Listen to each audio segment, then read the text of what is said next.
Welcome to Leading Matters, a podcast from Knight-Hennessy Scholars, a multicultural and multidisciplinary graduate fellowship program at Stanford University that focuses on leadership.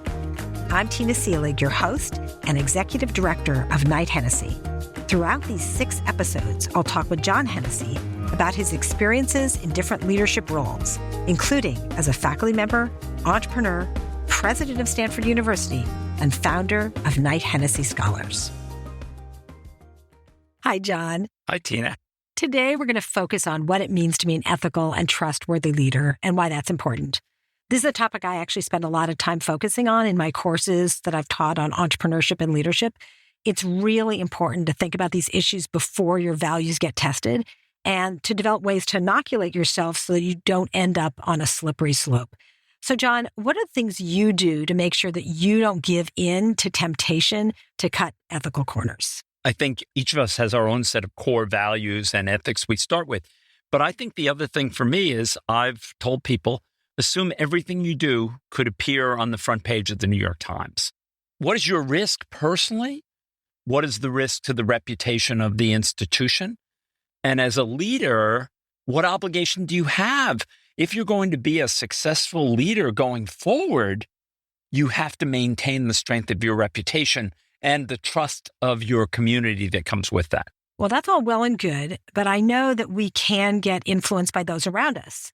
And sometimes you're in a situation where you might be in a junior position and there's someone more senior who's doing things that, you might question, but they have a lot of authority. I remember when I was in graduate school, right after I got out, I had a job where I had a manager who asked me to do something that I didn't think was ethical. And because I was new in the role, I was new to business, I trusted what they did and I thought it was fine. And, they asked me to attend a conference and essentially misrepresent who I was, to say I was Tina Seelig from Stanford as opposed to Tina Seelig from this company. And I ultimately got caught. And it was really embarrassing. I learned a tremendous amount and thought, gosh, I never want to end up in that situation again. So I'm wondering, what advice would you give to a young person when they're asked to do things that they think are unethical?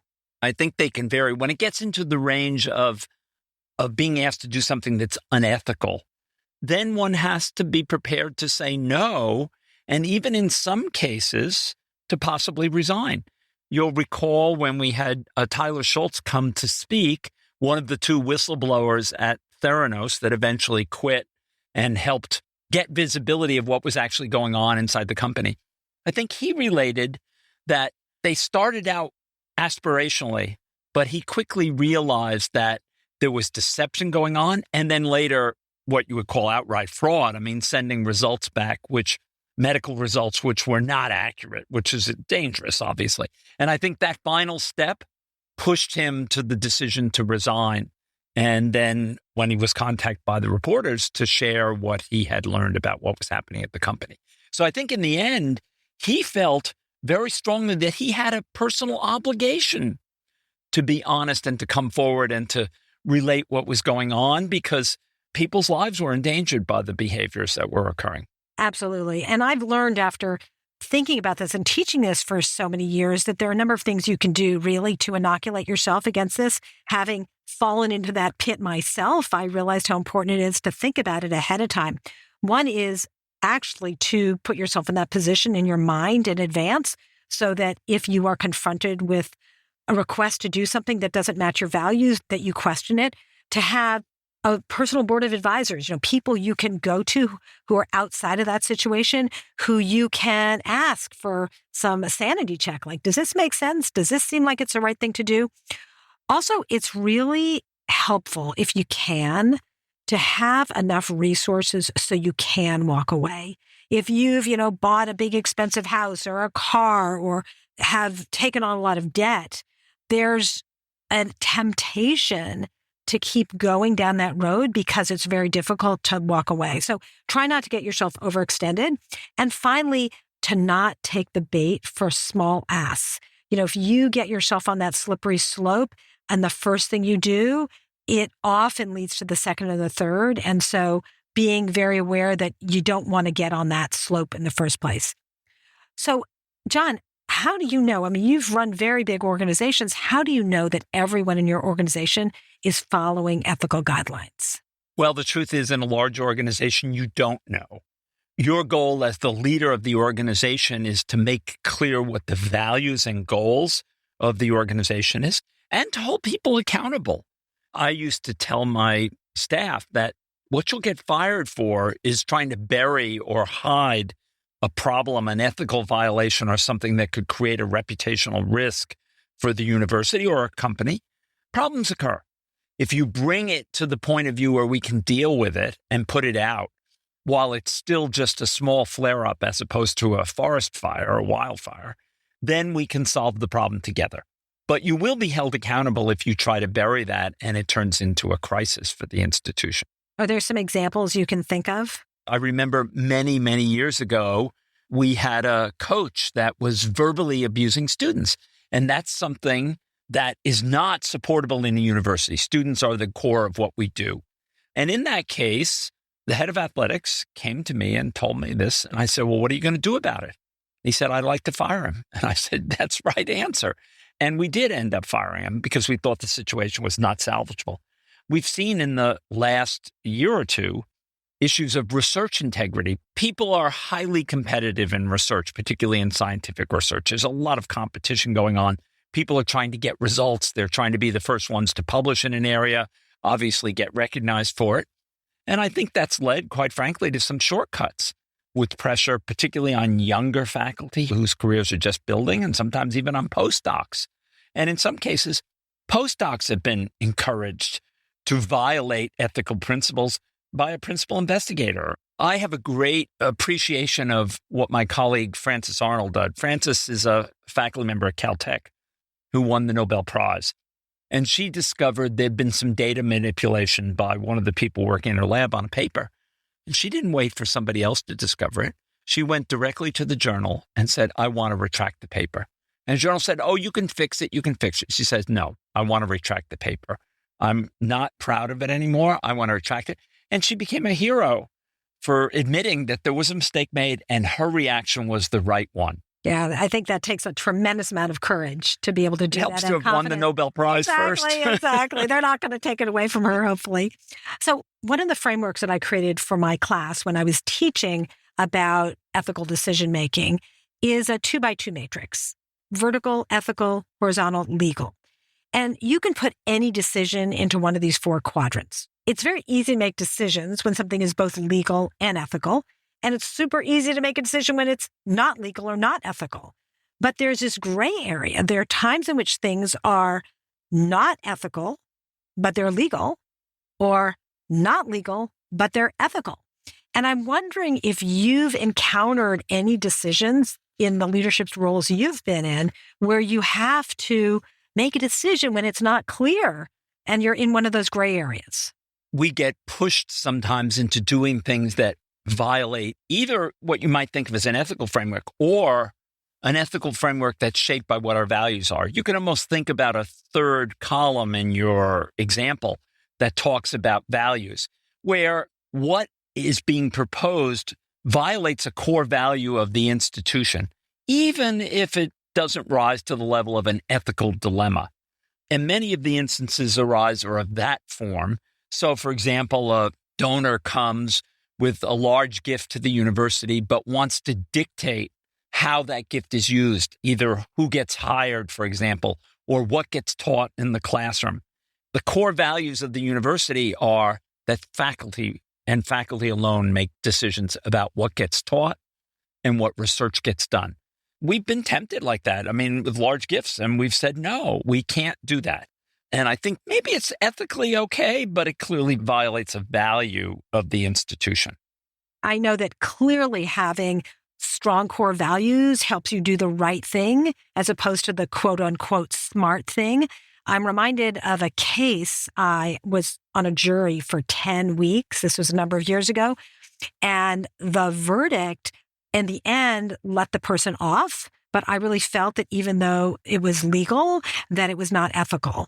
Tina, tell me more about this. Why did you feel it was unethical, even if you didn't convict the individual? Well, this was a wrongful termination case, and this CEO of this company fired this employee the day before any of her stock had vested. And she had worked there quite a number of months or years. I can't remember the specifics, but literally the day before any of her stock vested, he fired her.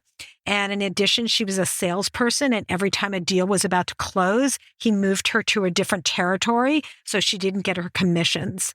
And so even though he was legally able to move her territory and to fire her, it really felt that it was unethical to really harm her in that way. Surprising case, because this is the case typically you would try to settle it with the employee rather than let it go to a lawsuit. Company easily could have lost that lawsuit. Yeah, it was very interesting. And the reason it went on for 10 weeks is that the CEO of this company did not want to lose this case, was very strident that he was in the right.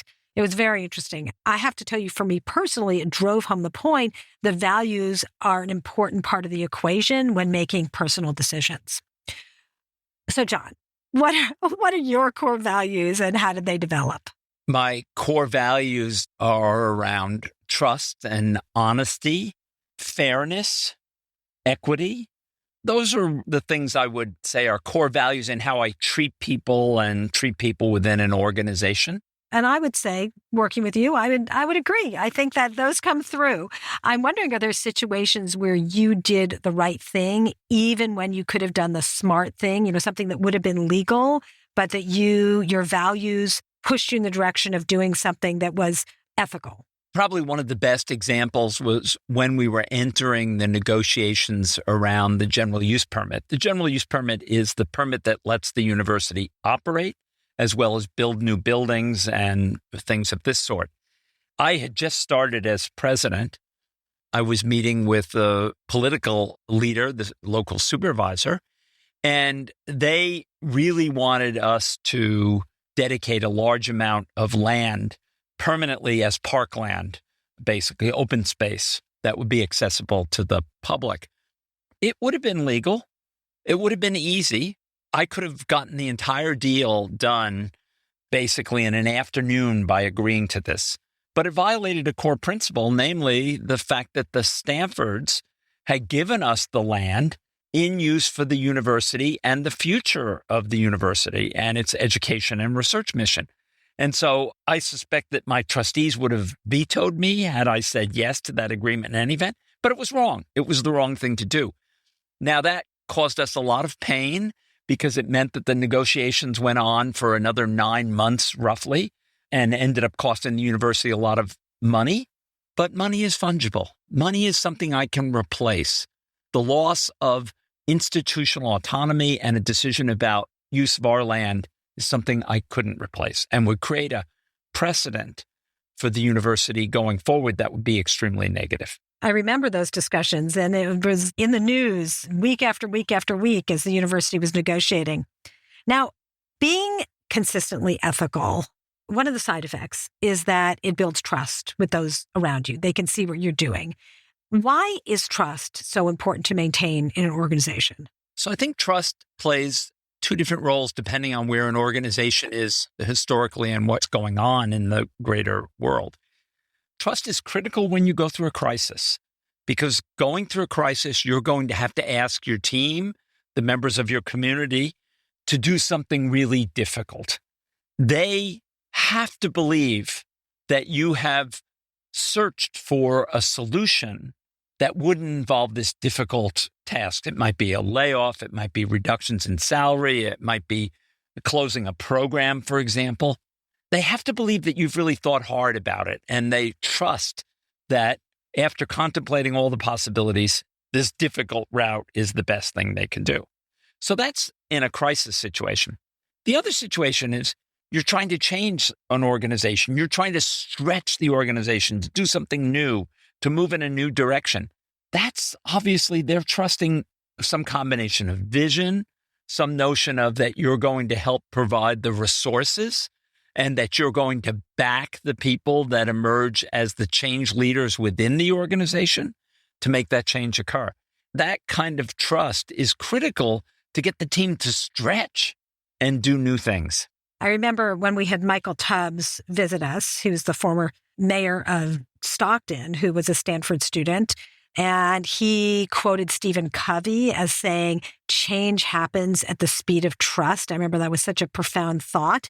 Do you think that's true? Oh, I definitely think it's true. And in particular, with the last examples I just talked about, getting the institution to do something that's really new and novel, how quickly that change can occur really depends on whether people trust the leader. And the leader, the leader's job in that role is to take the team to a place where they will be better off. They know it's a good idea. They're just concerned about the difficulty of going there and what that change implies. And so having a trust relationship where they understand that you, as the leader, will be doing everything you can to ensure that you get to that new, better place, that's crucial. You can't get the change to occur otherwise. Absolutely. There are times, though, when things happen and trust gets broken, maybe a mistake gets made or things don't turn out as hoped. How do you rebuild trust when it's been broken? Well, I encountered in my first startup that I was the co-founder of, we encountered a problem along these lines. We imported a CEO who didn't trust the founders to some extent. So he insisted that the founders not be on the board of directors, primarily because he had had a bad situation with insiders on his previous board. But that led to several difficulties. One was that the board only heard from the CEO. So they didn't really understand the complexity of what was happening in the company. And as the CEO's relationship with the employees began to sour and we started to lose technical people, the board really didn't understand what the problem was. In the end, the co-founders had to go to the board of directors and get them to fire the CEO. But then, of course, you fired the CEO. Now you have to rebuild trust. You have to rebuild the ability of this company to thrive, or you can close your doors. So we had to go and hire a new CEO. And then we had to really say, look, we're going to double down on the core technology of this company. This is what this company is really about. It can be successful. It's still in a significant leadership position. And we're going to put the mistakes that we made in the past behind us and move forward. So how long did that take? It took several months, primarily because hiring the CEO was the difficult thing. And then when we got the new CEO, he came in, he looked at the books, he realized we were about to run out of money. We had less than a month's worth of payroll left. So we had to do a layoff. And then he said, look, you and I need to get up at the next meeting and inspire the employees about why this company is going to still be successful, even though we've laid off about a third of the employees of the company. And we did. It worked out in the end. It was a time when you really had to rise to the occasion and double down and rely on the trust you had built with the people in the team to really carry you through. Can you define an organization as being ethical and trustworthy? What does that look like? Well, I think the best organizations have that property. They deal with problems. And it comes down to people in the end. Because an organization, when people say Stanford should do this, Stanford should do that, Stanford isn't a third-party innate body that somehow exists. It's a collection of people. It's a collection of faculty and students. The behavior of the organization is dependent on those people. Now, I'll say, in a large organization like a university with tens of thousands of people, or a company like Alphabet now with more than 150,000 employees, things will go wrong. People will do things because, not necessarily because they are intentionally misbehaving, but just sometimes because they haven't thought about it. Or, as you pointed out earlier, they take the shortcut solution, the one that kind of carves off some values and neglects those in order to get to a quicker solution. I think the key thing is for the leadership of the institution and the employees to help keep each other honest. Let's stick to our core values and to have that infused throughout the organization so that if things begin to go awry, it gets caught early rather than turning into something that becomes a public reputational risk or damage to the institution. This has been so interesting, John. It's a reminder that culture of an organization is set both from the top down and the bottom up.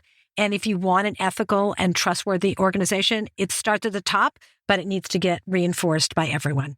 Thank you so much. Thank you, Tina. There are 4 takeaways from this episode. First, have a personal board of advisors to help you make tough decisions, especially ethical ones. Second, having strong core values helps you do the right thing. Third, as a leader, make the values clear and make people accountable to bringing problems forward rather than hiding them. And 4, being consistently ethical within an organization builds trust, which helps you weather crises and move in new directions. Thank you so much for joining us on this episode of Leading Matters. Please follow and like us wherever you listen to podcasts, and stay engaged with Knight-Hennessy scholars through social media at Knight-Hennessy and on our website, kh.stanford.edu.